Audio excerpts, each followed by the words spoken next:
Rising sea levels are accelerating in the Chesapeake Bay, and a new study says that Maryland will need more than $27 billion to fortify its coastal communities in the next 20 years. CTV recently took a look at how Annapolis, the state capital, is dealing with the issue.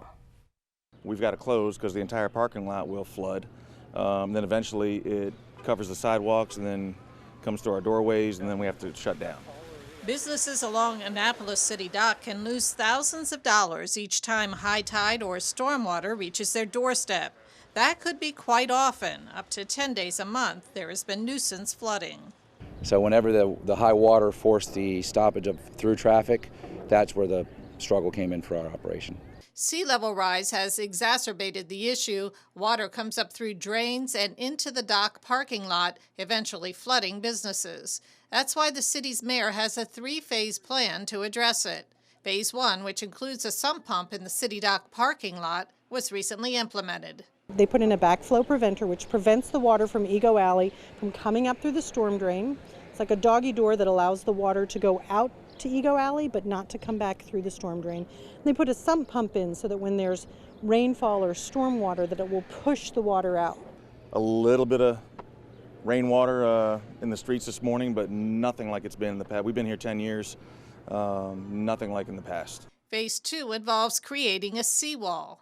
We have to do a little modification to the seawall there. The seawall is kind of low, so we have to build that up a little bit. Once we build that up again, we can insert a pump in the storm drain there and do the same thing. Long-term plans on Annapolis City Dock include turning this parking lot into green space. Now it'll be not only more aesthetically pleasing, but supporters say it will also have environmental benefits. While the ongoing repairs have helped the city dock area, Mayor Buckley is concerned that it's not enough. It only gets us good to about 6 or 7 feet, so 6 or 7 feet isn't going to take care of what we're expecting from predictions on long-term sea level rise.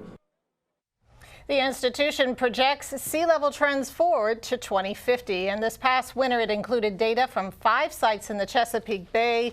Annapolis and is one of those 3 that is in Maryland. Meantime, the United Nations Intergovernmental Panel on Climate Change recently reported that the world has just 12 years to cut global greenhouse gas emissions in half. The organization says failure to do so would lead to rising seas and bigger storms.